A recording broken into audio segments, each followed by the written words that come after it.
Hello दोस्तों, नमस्कार। KPS education centre में आप सबका स्वागत है। आइए आज हम लोग Bihar board class 9th Hindi काव्यखंड अध्याय 4 कविता है पलक पावड़े। इसका कवि है अयोध्या सिंह उपाध्याय हरिऔध। इसका जो सभी प्रश्नों का उत्तर इसमें हल किया गया है।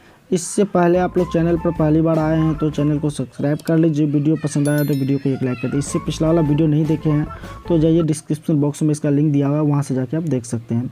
तो आइए क्वेश्चन नंबर 1। क्वेश्चन नंबर 1 में क्या कह रहा है? कवि को भोर क्यों भाड़ा है? कवि को भोर क्यों भाड़ा है? तो इसका उत्तर है भारत स्वाधीन हो चुका है, प्रथम सूर्योदय का पहर है, इसलिए कवि को भोर अच्छा लग रहा है।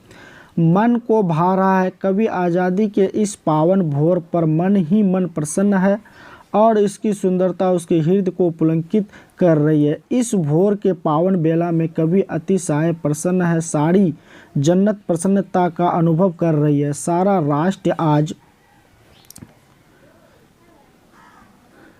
राष्ट्र आज चिर प्रसन्न होकर आनंद में सुहाना भोर के अवसर पर अपने आप को धन्य मान रहा है। अब आइए क्वेश्चन नंबर 2। क्वेश्चन नंबर 2 में है रोली भरी थाली का क्या आशय है? तो इसका उत्तर में लिखेंगे प्रकृति के मनोहारी रूप का कवि अपनी कविता में चित्रण कर रहा है। प्रकृति के रूपों का प्रतीक में प्रयोग कर कवि अपने भावों को मूर्त रूप देने में सफल रहा है। जब प्रातःकाल में सूरज पूर्व दिशा में उगता है तब आकाश लालिमय दृष्टिगत होता है और प्रतीत होता है कि आकाश रूपी थाली में रोली भरा हुआ है। यहाँ कवि प्रतीक प्रयोग कर प्रातःकालीन सूर्योदय की सुषमा और आकाश का रूपक चित्रण प्रस्तुत किया है। इस प्रकार छायावादी भाव भी इस कविता में प्रकट हो रहा है। कवि प्राकृतिक वर्णन में सफल रहा है। तो क्वेश्चन नंबर 2 का उत्तर इस तरह से देंगे। अब आइए क्वेश्चन नंबर 3। क्वेश्चन नंबर 3 में है कवि को प्रकृति में हो रहे परिवर्तन किस रूप में अर्थपूर्ण जान पड़ते हैं? तो इसका उत्तर में लिखेंगे कवि को हमेशा किसी का इंतजार रहता है और उसके आने की खबर सुनते ही वह उछल पड़ता है। उस समय प्रकृति में हो रही सभी घटना उसे अपने लिए जान पड़ते हैं, जैसे सभी उसकी खुशी में शामिल है। इसीलिए उसे भोर का तारा, निकलता हुआ सूरज, चहचहाती हुई चिड़िया सब अर्थपूर्ण जान पड़ते हैं। अब आइए क्वेश्चन नंबर 4। हवा के कोने कोने से कार्य व्यापार कविता में बताए गए हैं। इसका उत्तर में लिखेंगे प्रस्तुत काव्य पाठ में महाकवि हरिऔध ने हवा के माध्यम से अनेक कार्य व्यापार को पूर्ण करने का वर्णन किया है। हवा मंद मंद गति से बह रही है। वह जहाँ तहाँ थमते हुए यानी रुक रुक कर बहती है। हवा सर्वत्र कोने कोने में पर्याप्त है। हवा अपनी महक से यानी सुवास से सारे वातावरण को खुशनुमा बना रही है। इस प्रकार कवि ने हवा के कार्य व्यापार को कई रूपों में चित्रण करते हुए अपनी काव्य प्रतिभा का सुंदर परिचय दिया है। अब आइए क्वेश्चन नंबर 5 में कह रहा है सुनहली चादरें कहाँ बिछी हुई है और क्यों? तो इसका उत्तर में लिखेंगे प्रस्तुत काव्य पाठ में कवि ने प्राकृतिक सौंदर्य का सुंदर चित्रण प्रस्तुत किया है। अपनी काव्य प्रतिभा का परिचय देते हुए कवि ने प्रकृति के भिन्न रूपों का सही चित्रण किया है। आगे है झील, तालाब और नदियों में प्रातःकालीन सूर्य की किरणें जब जल पर पड़ती है तब जल का स्वरूप और सौंदर्य स्वतः बदल जाता है। इस प्रकार कवि ने अपनी सुंदर काव्य पंक्तियों में प्रकृति का चित्रण प्रस्तुत किया है। उसे समय सूर्य कारणों के कारण जल का रूप सुनहला दिखाई पड़ता है और लगता है कि झील, तालाब, नदियों में जल ही जल नहीं बल्कि सुनहली चादर बिछी हुई दिखाई पड़ती है। जल ने सुनहली चादर का रूप धारण कर लिया है। अब आइए क्वेश्चन नंबर 6। क्वेश्चन नंबर 6 में है प्रकृति स्वर्ग की बराबरी कैसे करती है? प्रकृति स्वर्ग की बराबरी कैसे करती है? तो इसका उत्तर में लिखेंगे प्रस्तुत काव्य पाठ में महाकवि हरिऔध जी ने प्राकृतिक चित्रण द्वारा धरती के रूप सौंदर्य को बढ़ाकर स्वर्ग के सदृश तुलना की है।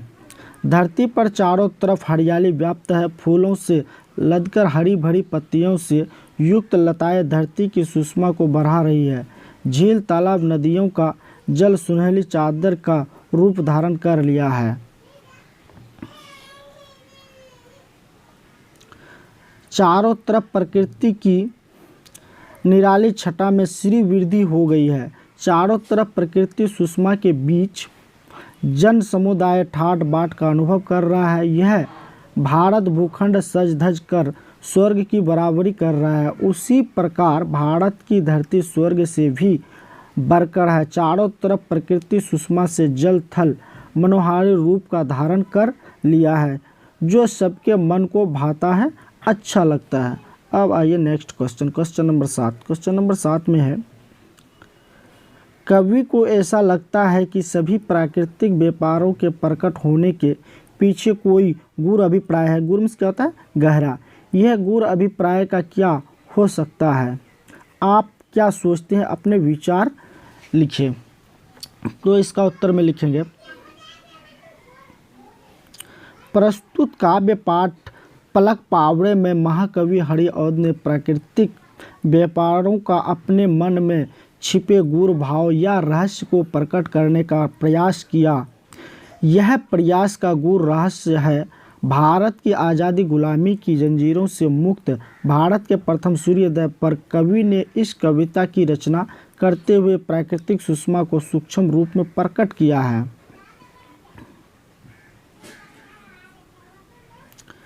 कवि का हृदय अत्यंत ही प्रसन्न है। वह प्रथम आज़ादी के प्रथम पहर पर स्वयं को प्रसन्नजित मानव के रूप में चित्रण करते हुए प्रश्नों की झड़ी लगा देते हैं। स्वाधीनता प्राप्ति के बाद सारा राष्ट्र उमंग और जोश में अपना सूद बूद खोकर बेसुध पड़ा है, यानी पूरे भारत में प्रसन्नता ही प्रसन्नता दिखाई पड़ती है। इस प्रकार प्रकृति के मनोहारी रूपों का चित्रण करते हुए कवि ने अपने ही मन का नहीं बल्कि सारे राष्ट्र के मन का अभिलाषा को व्यक्त किया है। अपने प्रस्तुत काव्य कृति में कवि ने समग्र भारतीय जनता की खुशियों का प्रकृति के रूपों में चित्रित करते हुए अपने मन में छिपे हुए भावों को अभिव्यक्त देखकर शब्दबद्ध किया है। अब आइए क्वेश्चन नंबर 8। क्वेश्चन नंबर 8 में है, यह कविता नव जागरण और स्वतंत्रता संग्राम के दौरान लिखी गई थी। नई चेतना और नया बयान आने को था। इस कविता में उसकी कोई आहट है? अगर हाँ तो किस रूप में स्पष्ट करें?